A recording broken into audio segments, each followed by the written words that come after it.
The grandfather clock in the corner of Grandma Rose's living room struck 3, its deep chimes echoing through the tense silence. I sat quietly on the antique sofa she'd loved so much, watching my brother Marcus pace back and forth like a prosecutor ready to deliver his killing blow.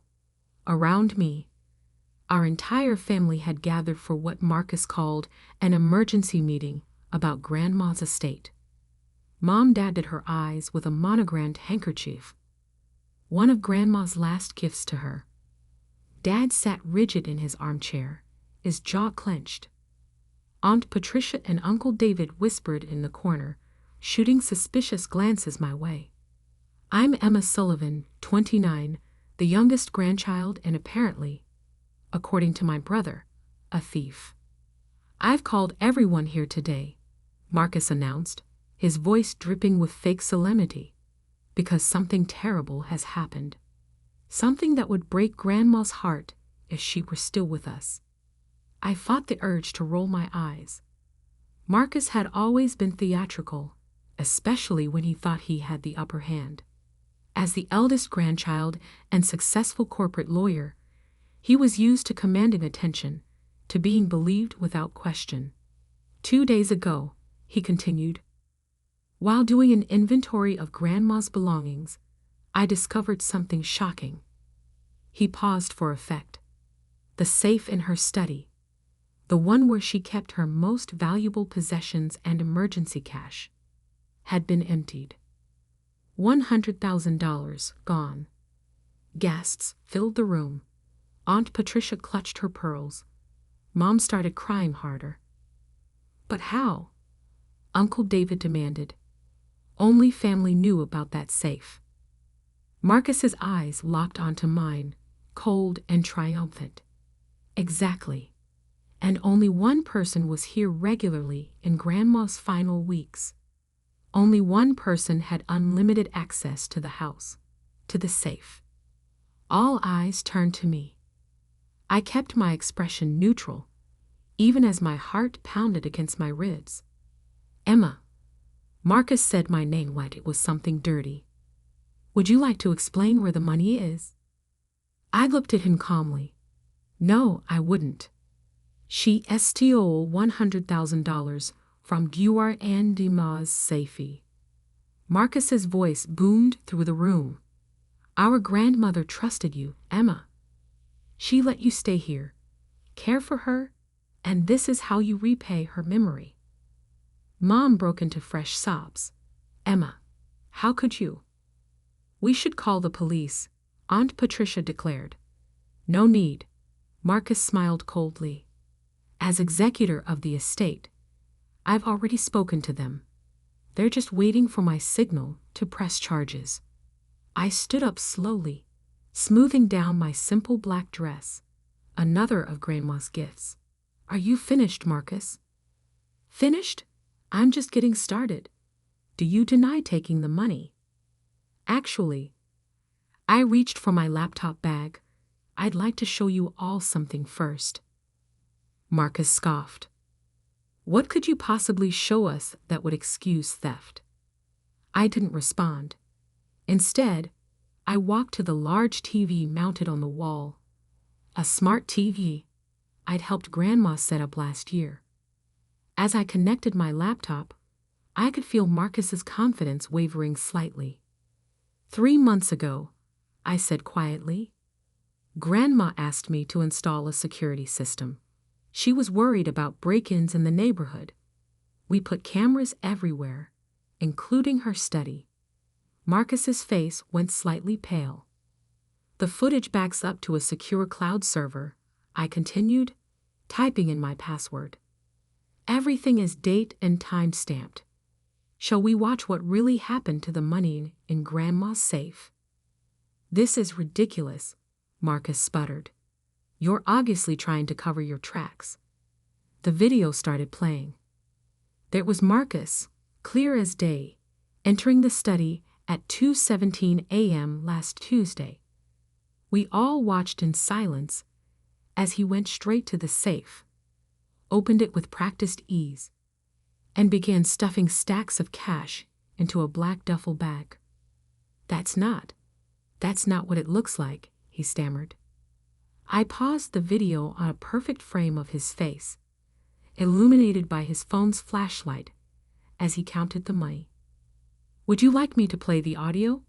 I asked softly. "You were quite chatty with yourself about your gambling debts and how Grandma owed you for all the years you put up with her." The room erupted into chaos. Mom stopped crying and started screaming. Dad jumped up from his chair. Aunt Patricia looked like she might faint. You set me up." Marcus lunged for my laptop, but Uncle David caught him. "There's more," I said, my voice cutting through the noise. "Would anyone like to know why Grandma wanted security cameras in the first place?" Marcus went completely still. "She caught you stealing before, didn't she?" I looked at my brother. "Small amounts at first. A few hundred here, 1,000 there. She came to me crying, not wanting to believe it. That's why she asked me to move in with her. Not because she needed care, but because she needed protection from you." "Liar," Marcus shouted, but his voice cracked. I opened another folder on my laptop. I have 3 months of footage, multiple incidents, plus all of Grandma's written records of the previous thefts. She documented everything. Why didn't she tell us?" Mom whispered.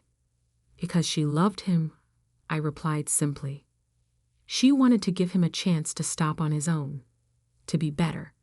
Instead, he waited until she died and tried to take everything at once, then blamed me for it." Marcus broke free from Uncle David and pointed at me accusingly. "You've always been jealous. Perfect little Emma, Grandma's favorite." "No," I cut him off. "I was just the only one who actually spent time with her, who listened to her stories, who helped her with her tablet so she could FaceTime her friends, who noticed when she was afraid in her own home because her grandson was stealing from her." I turned to address the whole family. "The police haven't heard from Marcus, but they've heard from me. I filed a report the morning after the theft, complete with video evidence. They're probably wondering why he's still here and not in custody." As if on cue, police sirens became audible in the distance. "You called them?" Marcus's face twisted with rage. "Your own brother?" "No," I said quietly. "You stopped being my brother the moment you tried to destroy my life to cover up your crimes. Grandma gave you every chance to make things right. This was your choice." The sirens grew louder. Marcus looked wildly around the room, but found no sympathy in the faces of our shocked family members. "Dad," he pleaded, "you can't let this happen. I'm your son." Dad stood up slowly, his face ashen. "And she's my daughter, the one you just tried to send to jail for your own theft." 2 police cars pulled up outside. Through the window, we could see officers approaching the front door. "The money's in my car," Marcus said quickly. "In the trunk. I can give it back. We can forget this whole thing." "Like you were going to forget sending me to prison?" I asked. "Like you forgot all the pain you caused Grandma in her final months?" The doorbell rang.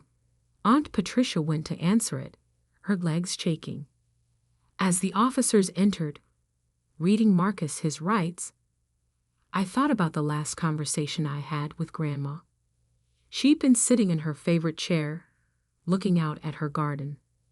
"Promise me something, Emma," she'd said, holding my hand. "Promise me you'll make sure the truth comes out. Not for revenge, but for justice. Sometimes love means letting people face the consequences of their actions." I watched as they led Marcus out in handcuffs, his face a mask of fury and fear. Mom had collapsed onto the sofa, Dad holding her as she cried. Aunt Patricia and Uncle David stood in shocked silence. "Miss Sullivan?" One of the officers approached me. We'll need your statement and the security footage.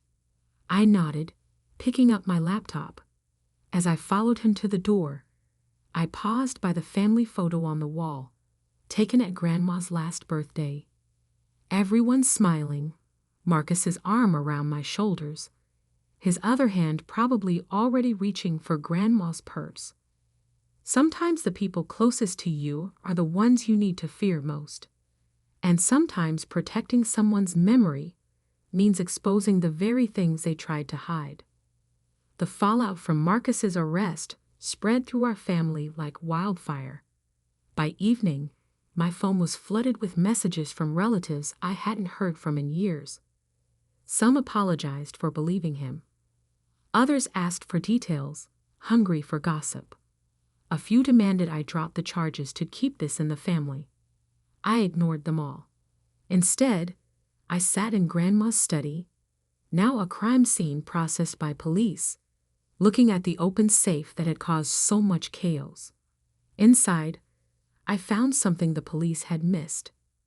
A small envelope tucked into a hidden corner, addressed to me in Grandma's elegant handwriting. "My dearest Emma," it began. "If you're reading this, then either I'm gone or the truth about Marcus has finally come out. Maybe both. There's something you need to know." The letter shook in my hands as I read. Grandma hadn't just suspected Marcus of stealing. She'd documented everything for years. Bank statements, dates, amounts. She'd even hired a private investigator who uncovered Marcus's gambling debts, failed investments, and a web of lies that went far deeper than anyone imagined.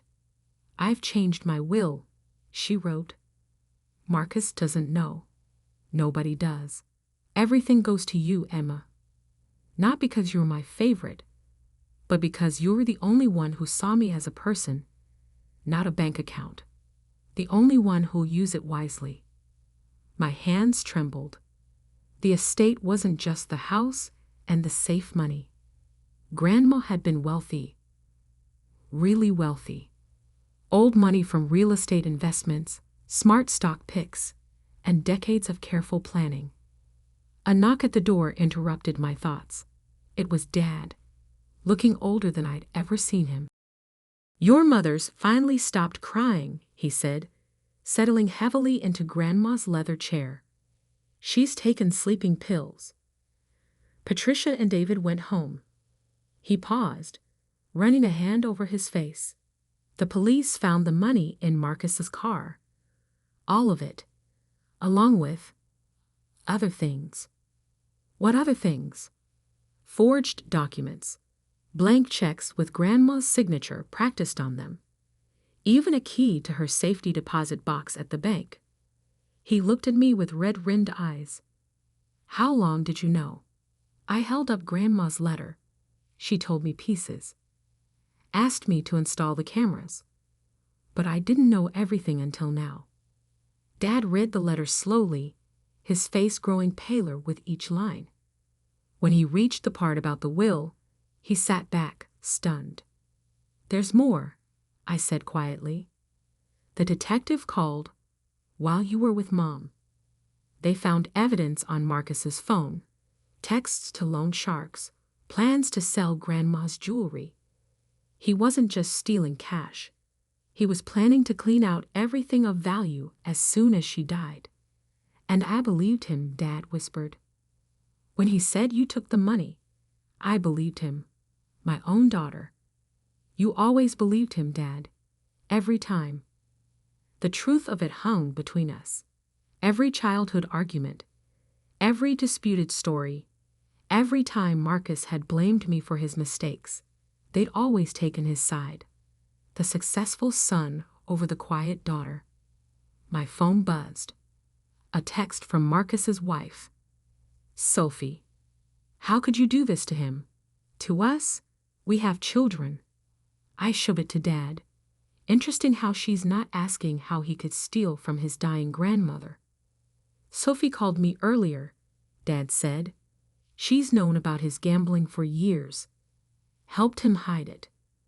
She thought once Grandma passed, they'd have enough money to cover his debts.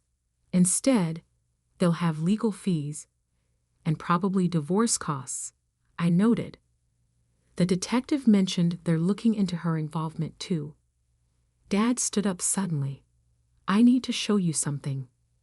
He led me to his car and drove us to his office downtown. The building was empty at this hour, our footsteps echoing in the marble lobby. In his office, he unlocked a filing cabinet and pulled out a thick folder. Marcus came to me 6 months ago, he said, spreading documents across his desk. He wanted to buy out my share of the family business. Said he had investors lined up. The paperwork looked perfect. I scanned the documents, my blood running cold. Dad, these signatures, they're forged. These investor names, they don't exist. I know that now. He sank into his chair. He was going to use Grandma's money to make the first payment, then probably strip the company's assets to pay his gambling debts. Did you sign anything? No. Something felt off. I told him I needed time to think. Dad's voice broke. My own son was going to destroy everything I built. And when I hesitated, he went after you instead. Just then, my phone rang, an unknown number.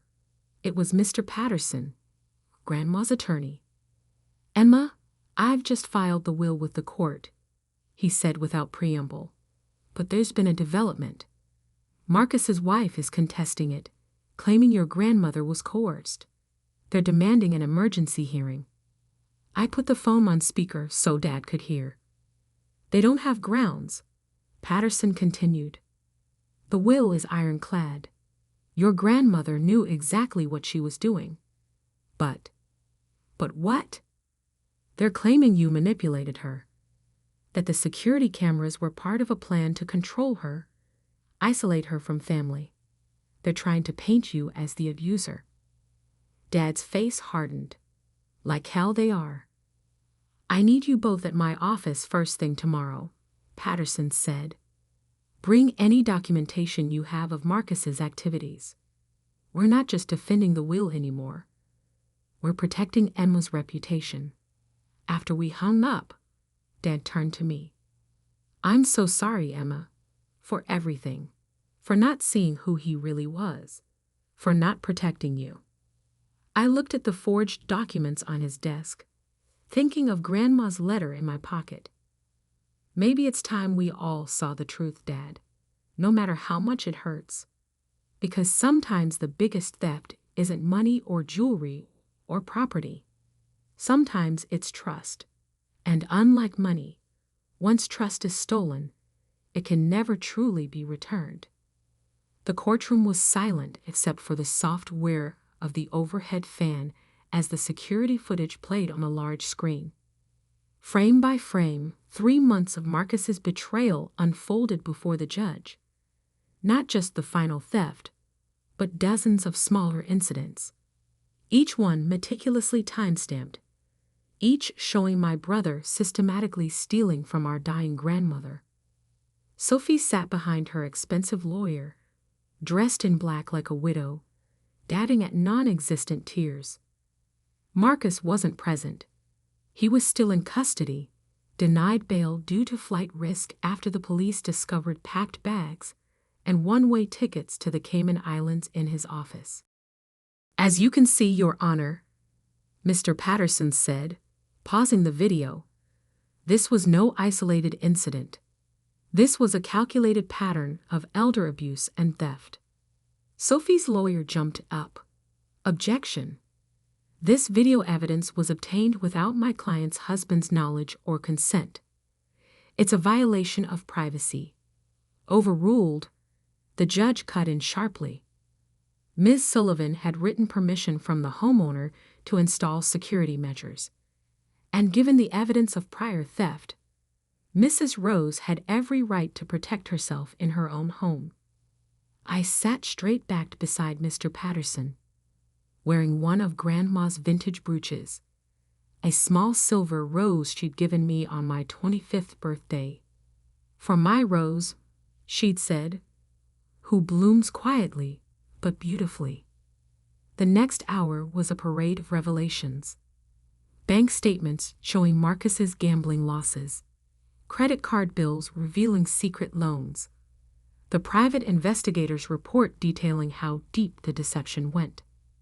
Then came the surprise witness, Marcus's bookie.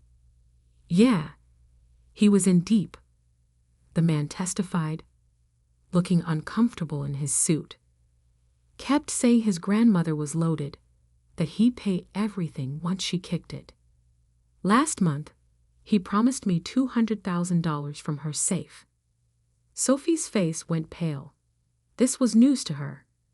The final blow came from an unexpected source, Marcus's secretary. "Mrs. Sullivan often called the office," she testified, begging to speak to her grandson. "Mr. Sullivan always said he was too busy. But really, he was at the casino or meeting loan sharks. Sometimes," she hesitated, "sometimes I could hear her crying on the phone. I closed my eyes, remembering those days. How Grandma would sit by her phone, waiting for calls that never came. How she'd make excuses for him, even as she asked me to install more cameras." The judge called a brief recess. In the hallway, Sophie approached me, her designer heels clicking on the marble floor. "We can still fix this," she hissed. "Drop the charges, split the inheritance. Think about my children, your niece and nephew." I looked at her calmly, "Like you thought about Grandma when you helped Marcus steal from her, or when you planned to contest her will with lies about me. You don't understand." She grabbed my arm. "We need that money. The lifestyle we live, the kids' private schools, built on theft and lies." I pulled away. "No wonder Marcus thought he could get away with anything. You enabled every bit of it." Dad appeared beside me. "Sophie, that's enough. Go back to your lawyer." She glared at us both. "You'll regret this, all of it." When court resumed, the judge didn't take long to reach her decision. "The evidence is overwhelming," she declared. "Not only was Mr. Sullivan stealing from his grandmother, but he attempted to frame his sister for his crimes. The will stands as written. Furthermore, I'm reporting my findings to the district attorney's office for additional criminal charges." Sophie burst into tears. Real ones this time. Additionally, the judge continued, "Given Mrs. Marcus Sullivan's apparent involvement in the attempted fraud regarding this will contest, I'm ordering a separate investigation into her role in these events."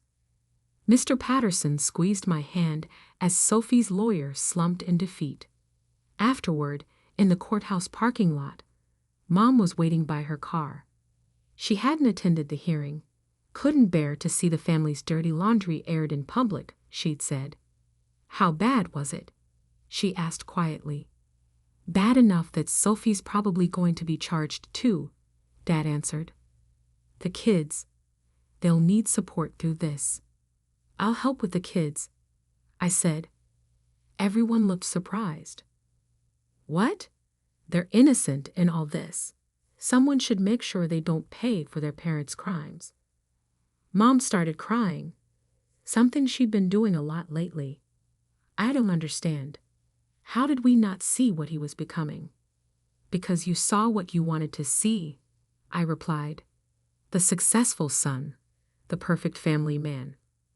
Even when Grandma tried to tell you something was wrong, you dismissed her as a confused old woman." "And you?" she whispered. "What did we see when we looked at you?" "Nothing, Mom." That was the problem. The next few weeks were a blur of legal meetings and family therapy sessions. Marcus pleaded guilty to multiple charges, hoping for a lighter sentence. Sophie filed for divorce, then was arrested herself for conspiracy and fraud. The kids went to live with her sister in Connecticut. I moved into Grandma's house, my house now. The first night, I sat in her garden, surrounded by her beloved roses, and opened her safe one last time. Inside, behind where the money had been, was one final letter. My dearest Emma, by now the truth has come out. I'm sorry for the pain it must have caused you, but remember what I always said, roses have thorns for a reason. Sometimes we need them to protect ourselves, to stand strong when others try to clip our stems. You were never second best, my darling. You were always the strongest bloom in my garden, the one who grew despite the shade others cast, the one who stayed true to her nature. The money, the house, the investments, they're tools, not treasures. Use them wisely. Build something beautiful. And remember, not all family is blood, and not all blood is family. Love always, Grandma Rose. I wiped my eyes and looked up at the stars. The same stars she and I used to watch together on nights when she couldn't sleep, worried about Marcus, but afraid to say why. My phone buzzed. A text from Dad. Your mother and I would like to come by tomorrow to talk. Really talk, if you're willing. I thought about it. About forgiveness and boundaries. About thorns and trust. Yes, I replied, but not in the house yet. Let's meet in the garden. Grandma always said roses make the best witnesses, because sometimes the greatest inheritance isn't what's in a safe or a will. Sometimes it's the strength to stand your ground, to let truth bloom even when others try to bury it. And sometimes, like Grandma's roses, you have to weather a hard frost before you can bloom again. I pinned her brooch to my jacket and smiled. The thorns might hurt, but they also protect, and I was done letting anyone steal what was rightfully mine, whether it was money, truth, or peace of mind.